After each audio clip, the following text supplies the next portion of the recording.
Olha que interessante.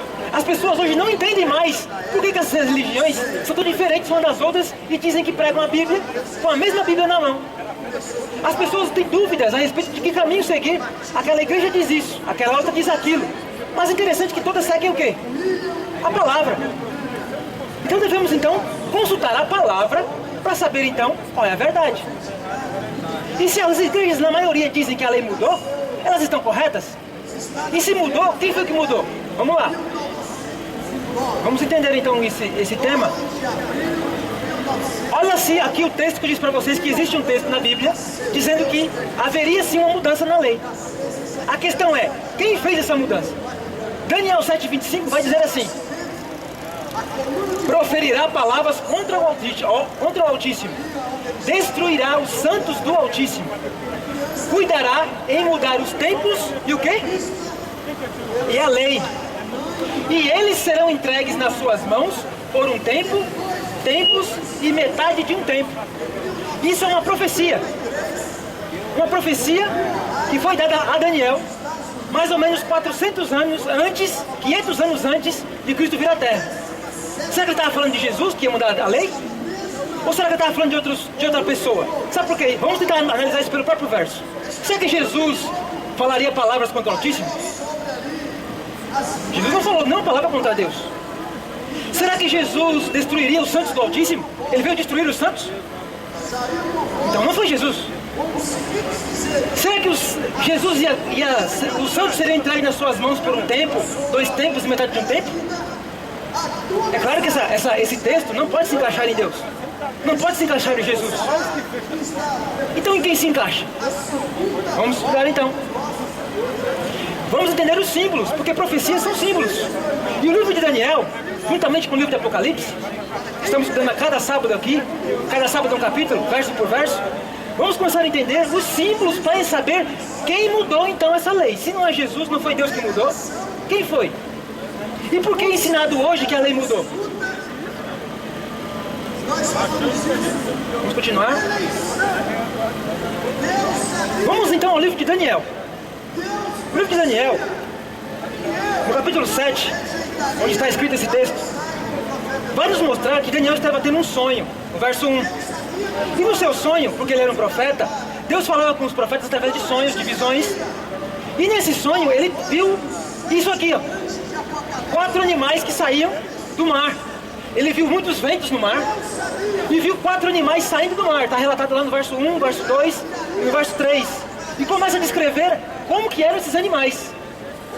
Esses animais, nós vamos entender pela profecia o seu significado, até chegarmos no texto de Daniel 7,25.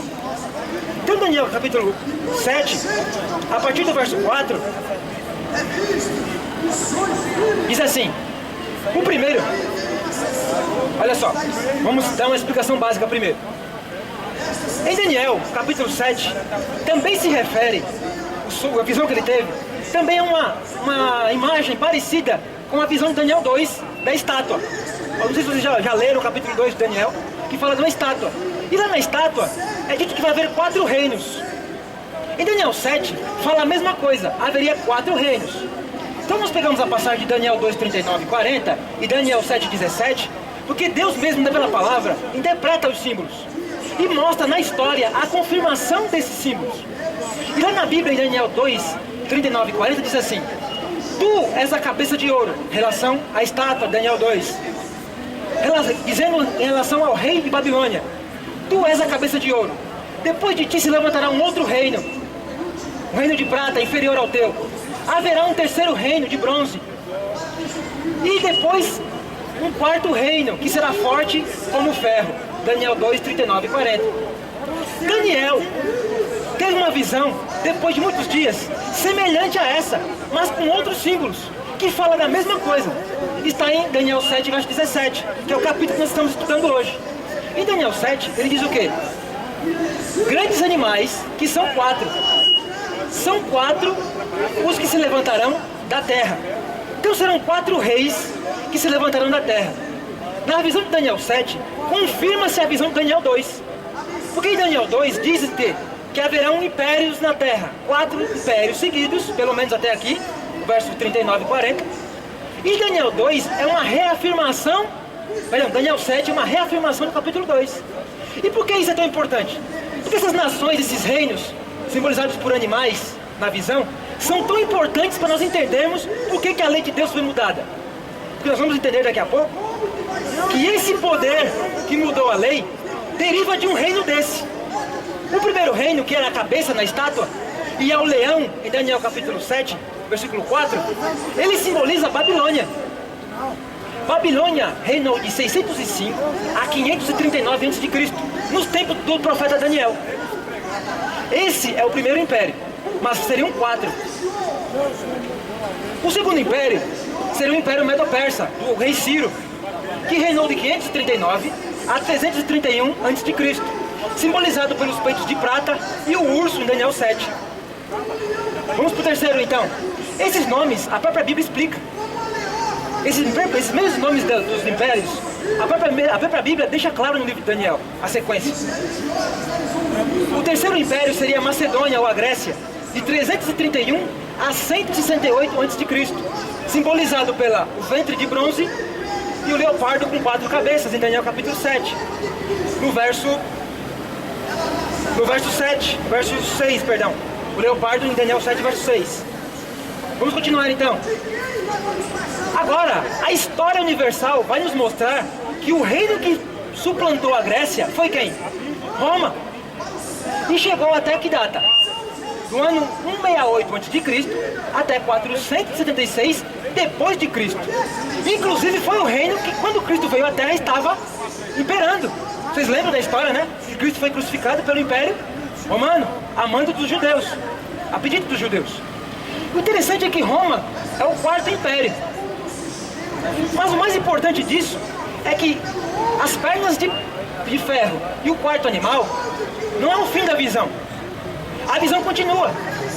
Nas pernas da estátua, lá no final, tem os pés, que significam os reinos da Europa. Nós vamos ver isso daqui a pouco.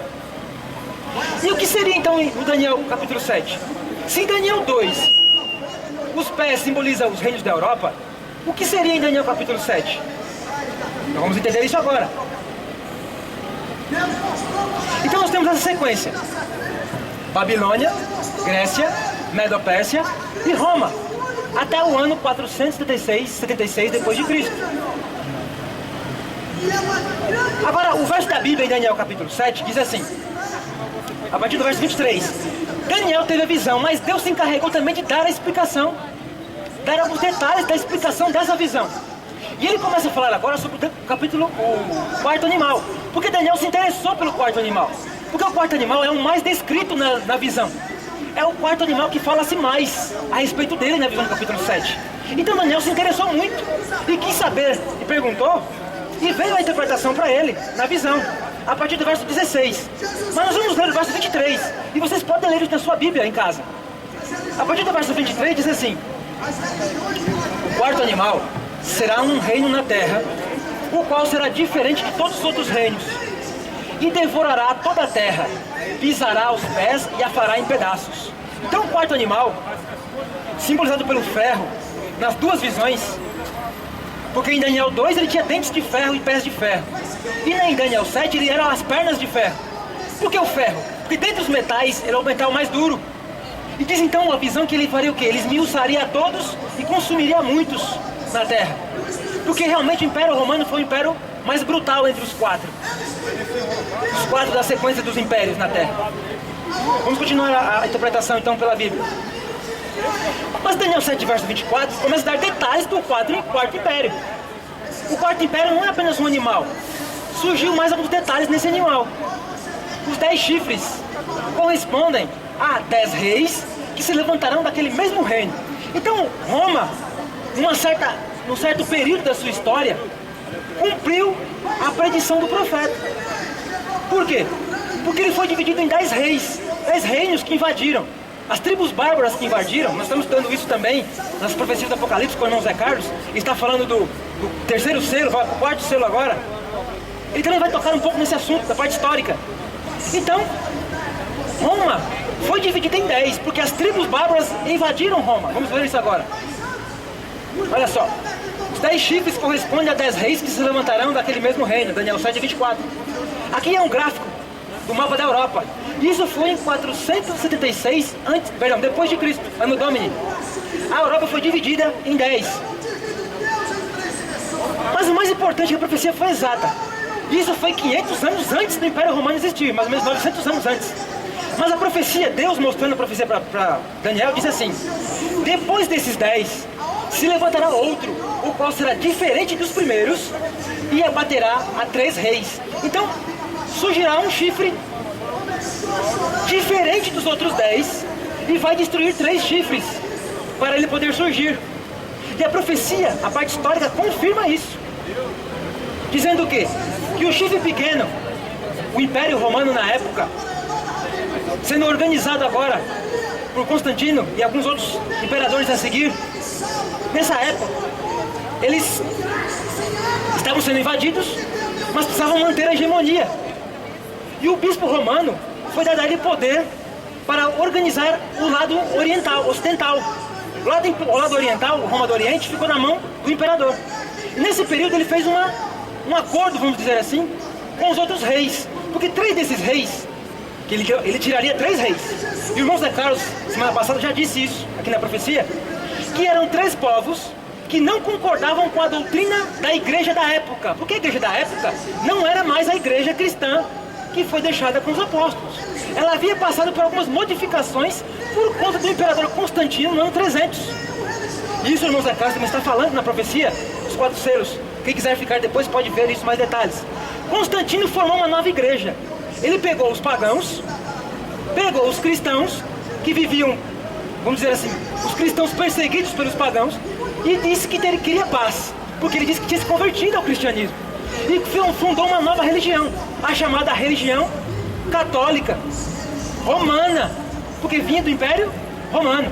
E os bispos de Roma tiveram então a sua autoridade constituída. Por quê? Porque agora ela era a religião do Império, a religião do novo Império, mas a religião também alterada. Mudanças foram feitas para que ela pudesse se adequar ao paganismo. E nisso, o chifre pequeno cumpriu a sua predição. Por quê? Porque 3 desses povos lutavam contra os ensinamentos católicos. Eram contra. E como que havia harmonia na nova religião, no novo império? No império estava tentando se manter? Se tivesse divisão doutrinária. O bispo romano então não queria isso. E aliado aos outros 7 reis, destruiu 3. No ano de 500, o último no ano 538. Vamos ver isso agora, na profecia. Cumprindo justamente essa profecia. Quem foi destruído? Os vândalos, os ostrogodos e os érolos. Pode ver que a divisão dos países da Europa hoje se mantém, mais ou menos, como foi invadido na época. Por quê? Porque esses são os 10 dedos, ou melhor, os dedos da estátua que vão ficar para o retorno de Jesus. E nós estamos vendo hoje uma profecia que quer tentar se cumprir, mas não vai se cumprir. Porque nos dias desses reis, os 10 reis, Cristo vai voltar para cumprir a profecia, dizendo que eles não devem se unir. Por isso que o barro e o ferro não se misturam. Mas nessa profecia, foi mostrado para Daniel diferente. Foi mostrado através do chifre pequeno, que o chifre pequeno teria então uma autoridade para tentar manter coeso. E foi o chifre pequeno que manteve unido. Por um lado, o poder político, por outro lado, o poder religioso. Daí o barro e o ferro dos pés da estátua não se misturarem, mas estariam juntos. Então, o chifre pequeno foi um reino diferente dos outros. Os outros reinos eram apenas políticos. Mas Roma, não. Ela juntava a religião e o Estado. E conseguiu monopólio em 538, através do imperador, que deu o título a ele de o cabeça da igreja, e não só a cabeça da igreja, mas também o chefe de Estado, do lado ocidental. Cumprindo a profecia de Daniel. Mas o que esse rei faria então? O que esse rei, agora instituído, porque do ano, um pouco mais do ano 300 até o ano 538, o bispo era apenas um chefe de igreja. Mas no ano 538 não, ele passou a ser o quê? Também um chefe de Estado. E a coisa foi mudada, foi pior ainda. Se ele já apoiava as mudanças no cristianismo, que hoje permanece até os dias de hoje, fica até o dia de hoje, imagine agora como um chefe de Estado. E vocês tiveram a história confirmando isso, Até mesmo o próprio Papa, alguns anos atrás, João Paulo II, veio a público pedindo perdão das matanças que foram feitas porque os santos foram destruídos durante esse período. Um período de quê? Um tempo, tempos e metade de um tempo. Reconhecendo que a profecia se cumpria justamente no poder civil e religioso romano da época. Então nós estamos lidando aqui com uma coisa que não é uma coisa que nós estamos aqui, vamos dizer assim, falando de uma religião. A própria religião assume que realmente se cumpriu e foi feito do jeito que está na profecia. O problema é que nós não estudamos as profecias e não entendemos o porquê que hoje nossa crença está muitas vezes misturada a um erro, às tradições, aos costumes, e que a palavra de Deus não declara. Mas o que ele falou, ele fez mesmo? Destruiria os santos do Altíssimo e foram entregues nas suas mãos por um tempo, tempos e metade de um tempo. Em 1533, Justiniano, imperador de Roma, aqui no trono, decretou que o bispo de Roma deveria ser reconhecido como cabeça da Santa Igreja. Esse decreto passou a vigorar em 538 depois de Cristo. Nós falamos agora há pouco, só para confirmar os dados históricos.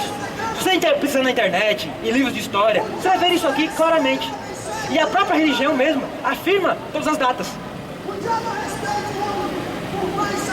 Então o que se refere ao tempo, dois tempos e metade de um tempo? A Bíblia diz, em profecia, que tempo se refere a um ano. Daniel capítulo 11 também diz isso. Daniel 4 também no sonho de Nabucodonosor. Se um tempo é um ano, e um dia em profecia se refere a um ano, então vamos entender quanto tempo foi que o Papa e a religião católica dominou o mundo. Porque na verdade nós sabemos isso pela história. Mas a Bíblia já 500 anos, 900 anos antes já dizia: um tempo ou um ano, que é 12 meses, dois tempos ou 2 anos, que é 24 meses, e meio tempo, como diz o texto bíblico. São 6 meses, um total de 42 meses. Daniel 7:25.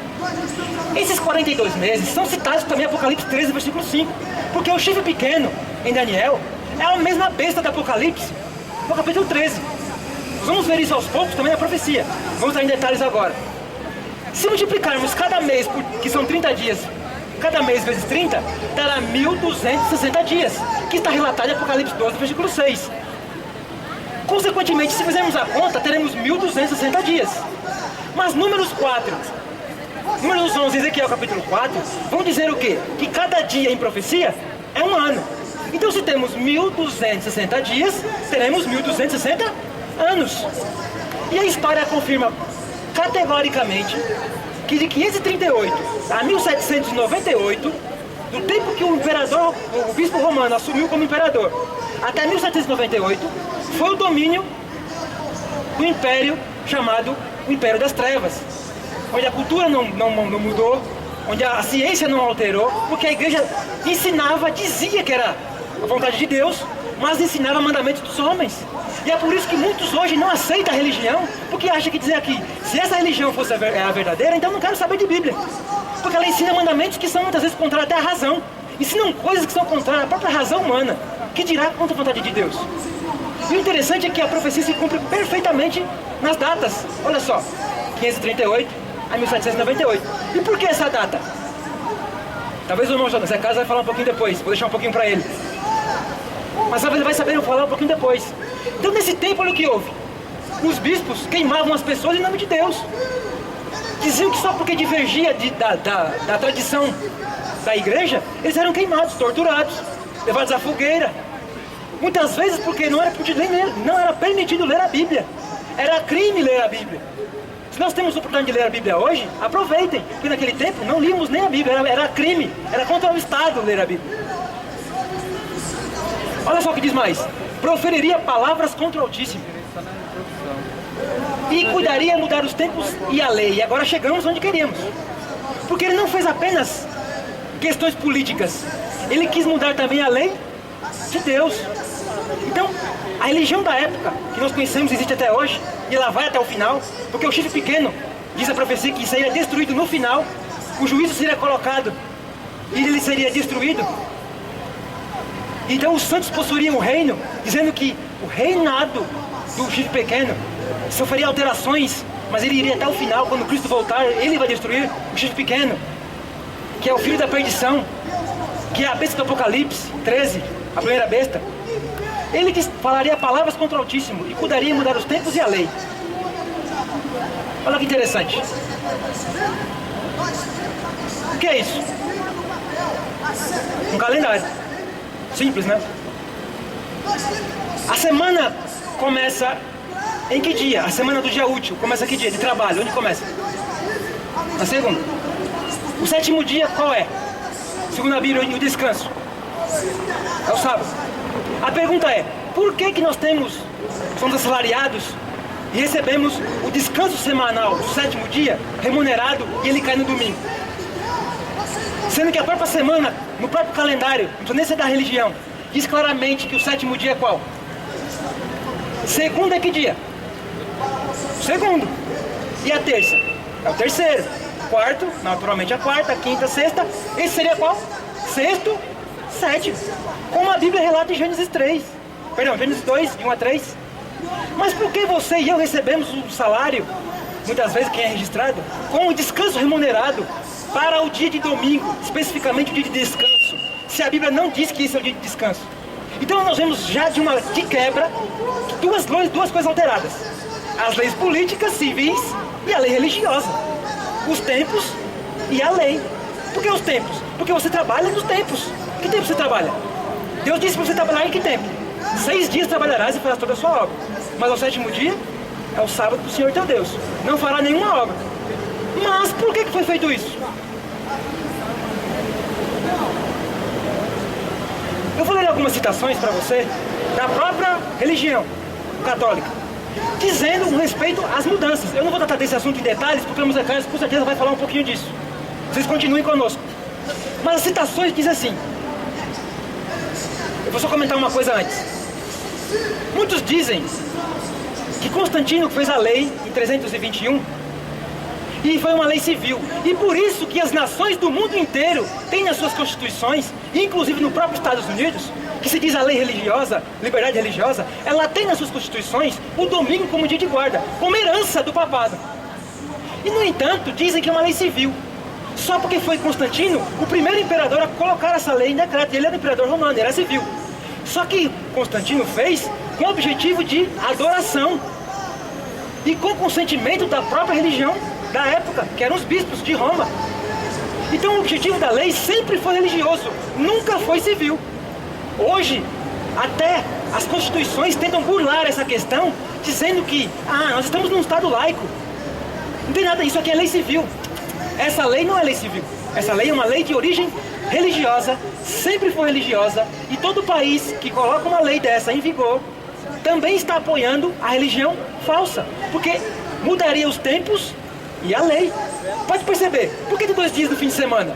Deveria ser um dia só, o sétimo dia, não é assim? A religião não diz isso?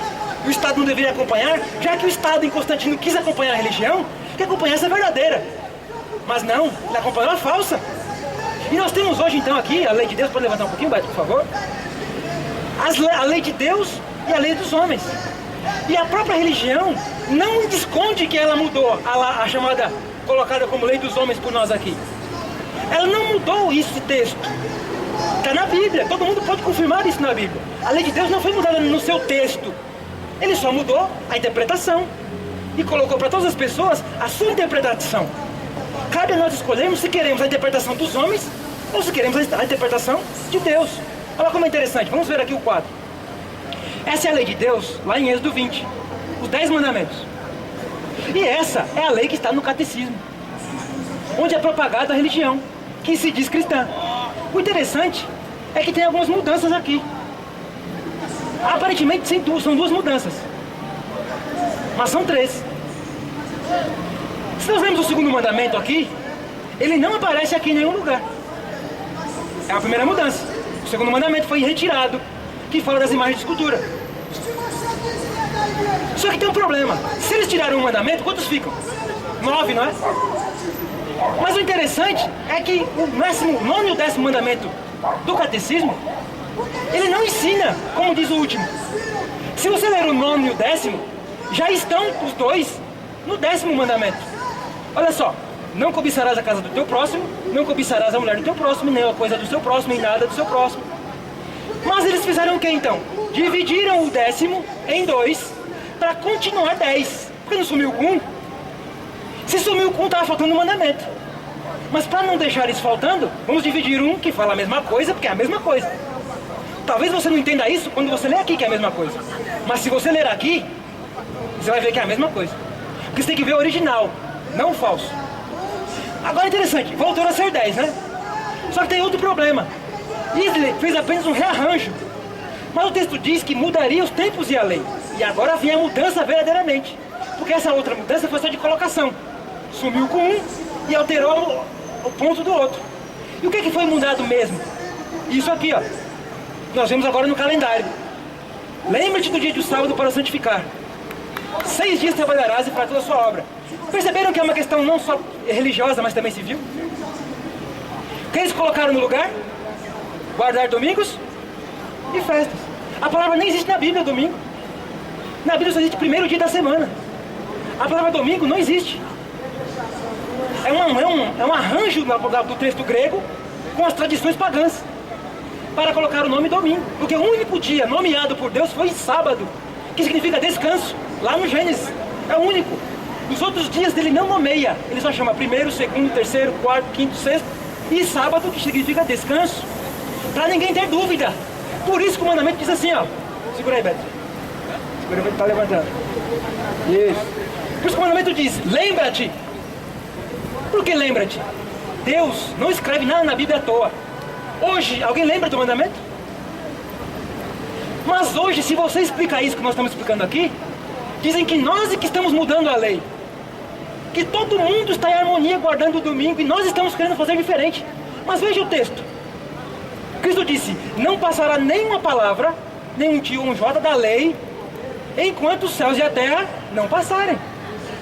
E por que então não temos que aceitar a tradição, em vez da palavra de Deus? Olha só o que dizem então as citações. Isso foi um cardeal, James Gibbons, arcebispo de Baltimore. Ele diz assim, no seu livro, tem uma fonte aqui, depois que quiser também tem um texto.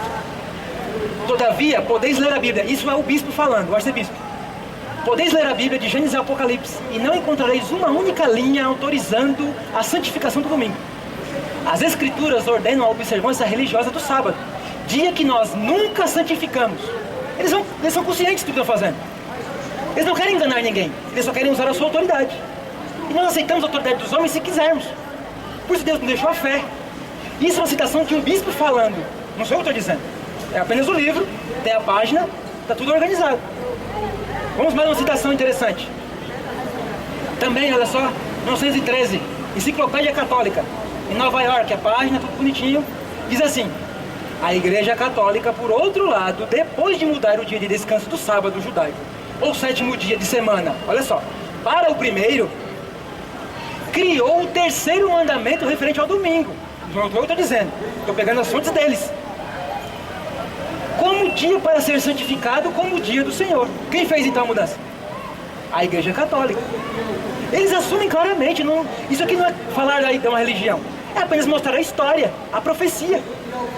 Vamos mais um texto deles? São inúmeros. Eles não se ofendem em falar isso, abertamente, em vídeos, em situações bem claras. Olha só, Tomás de Aquino, alguém conhece? Alguém ouviu falar de Tomás de Aquino? São Tomás de Aquino? Olha o que ele disse. Na nova lei, essa aqui, que é a deles, a observância do dia do Senhor tomou o lugar da observância do sábado. Não em virtude de algum preceito, ou mandamento, ou texto da Bíblia, mas pela instituição da igreja e pelo costume do povo cristão. Pelo costume, pelas tradições. Que costume que era? Costume dos pagãos. Porque quando a igreja foi edificada, a Igreja Católica, existiam pagãos e cristãos. Depois que ela surgiu, acabou os pagãos. Sabe por quê? Todos entraram na igreja. Batizaram as imagens, batizaram os seus rituais, batizaram a oração dos mortos. Irmãos da casa, leu uma lista sábado passado de todos os costumes pagãos que entraram na igreja com a permissão do bispo romano, da igreja da época, onde diz que Paulo claramente diz que viria a apostasia e se manifestaria o filho da perdição, para confirmar o que eles mesmos já estão dizendo aqui nos livros de história. Olha só, vamos mais. Reverendo Peter Gayman, Catecismo da Doutrina Católica, diz assim, pergunta: por que observamos o domingo ao invés do sábado? Se nós pegarmos esse texto para ler, eu tenho até o contexto dele, as outras perguntas. Ele diz anteriormente, diz assim, a pessoa pergunta, fala assim, qual dia deve ser guardado de descanso? Eles dizem, o sábado. Eu tenho a página. Mas a pergunta seguinte é, então por que guardamos o domingo ao invés do sábado? Aí ele responde, observamos o domingo no lugar do sábado, porque a Igreja Católica transferiu a solenidade do sábado para o domingo. É bem claro, eles não discutem isso. Se nós estamos falando alguma coisa aqui, é um texto bíblico e é história, apenas. Vamos encerrar daqui a pouco já. Então, em Roma era chamado Dia do Sol. Os romanos adoravam o seu Deus, o Deus Sol, nesse dia específico, porque não tinha um Deus Sol, eles tinham vários. Mas o Deus Sol era o maior, era considerado como Zeus. Daí a estátua de Pedro lá em Roma também será alterada, era a estátua de Zeus. Eles tiraram a cabeça de Zeus, colocaram a cabeça de Pedro, para dizer que Pedro foi o primeiro Papa. E que Remo e Rômulo foram colocados em seguida como Pedro e Paulo. Quer dizer, eles pegaram a história dos romanos pagãos, batizaram para o cristianismo e disseram que é cristão. Então nós estamos hoje vivendo uma religião de a Bíblia contra o X pequeno e a tradição. Costumes pagãos, a tradição acima da Bíblia. Se nós queremos hoje verdadeiramente observar o dia de descanso de Deus, a lei como ela está, devemos seguir a palavra de Deus. E pela fé, Ele vai nos conceder graça. E daí vem o estudo da graça. Se houve alguém que mudou a lei, não foi Deus, foi o homem. Em nome de Deus. Porque Tessalonicenses, Paulo diz, sentaria no trono de Deus, querendo ser Deus, e fazendo o quê? Falando as coisas, na verdade, contra Deus. Ele não diria a favor de Deus, ele estava falando contra Deus. Daí o texto, palavras contra o Altíssimo. Então olha só como é interessante. Deus deixou isso tão claro na palavra, que Ele fez isso 2 vezes. O que está relatado aqui, Ele fez isso 2 vezes. Êxodo 31:18, estamos para acabar. Tendo acabado de falar com ele no Monte Sinai, no caso com Moisés, deu a Moisés as 2 tábuas do testemunho, tábuas de pedra, escritas pelo próprio dedo de Deus. O próprio Deus escreveu, Ele não ia mudar. E Ele fez isso 2 vezes, não foi uma só não. Porque Moisés, quando desceu do monte, a história, o povo estava em apostasia lá embaixo. Ele pegou as 2 tábuas e fez o quê? Quebrou. Mas em Êxodo 34, diz que Moisés, então, falando com Deus, Deus pediu para ele lavar mais 2 tábuas e disse assim, sobe que eu vou escrever de novo. Então ele escreveu 2 vezes, e na Bíblia, 2 vezes é a confirmação da verdade. Testemunho de 2, quando fala a verdade, é a verdade. Então a Bíblia diz claramente o quê? Que Deus deixou escrito em tábuas de pedra, sabe para quê? Porque a pedra é símbolo de eternidade. A pedra dura quanto tempo? Quando está escrito. Pode ver que as pessoas, os historiadores acham pedras, né? Das civilizações antigas. Por quê? É as únicas coisas que permanecem. Como um símbolo de que sua lei é eterna. Não muda. Mas Ele quer escrever essa lei eternamente no meu e no seu coração. Essa é a questão da graça. E a graça veio para escrever a lei verdadeira e não a falsa. Por isso que o Espírito Santo hoje não pode estar guiando todas as religiões. Todas dizem que tem o Espírito Santo, não é? Mas todas ensinam diferente. Uma ensina uma coisa, outra. Mas a palavra de Deus, Ele diz que guiaria as pessoas na palavra em toda a verdade. E em Hebreus diz a promessa, escreverei as minhas leis no seu entendimento. E o Espírito Santo tem essa obra. Escrever qual lei? Essa aqui ou essa aqui? Qual lei você está deixando o Espírito Santo gravar no seu coração? A lei de Deus ou a lei falsa? Que Deus possa nos ajudar para entendermos que a graça de Deus está disposta para todos. E a fé é um dom gratuito. Todos nós podemos ter, se assim nós desejarmos. Que Deus nos abençoe. Que vocês meditem no tema da mudança da lei de Deus, sabendo que se houve uma mudança, não foi Deus, foi o homem. E que precisamos voltar para o original, que Deus quer, porque esta lei será a norma do julgamento. E semana que vem nós vamos estudar a primeira palestra sobre o julgamento da casa de Deus. E aí nós vamos então mostrar a relação da graça e da lei. Como é o julgamento? Como funciona o julgamento para aqueles que professam servir a Deus? Venham, volte semana que vem. Deus abençoe vossas vidas, para que tenham fé e guardem os mandamentos de Deus e tenham fé em Jesus. Amém?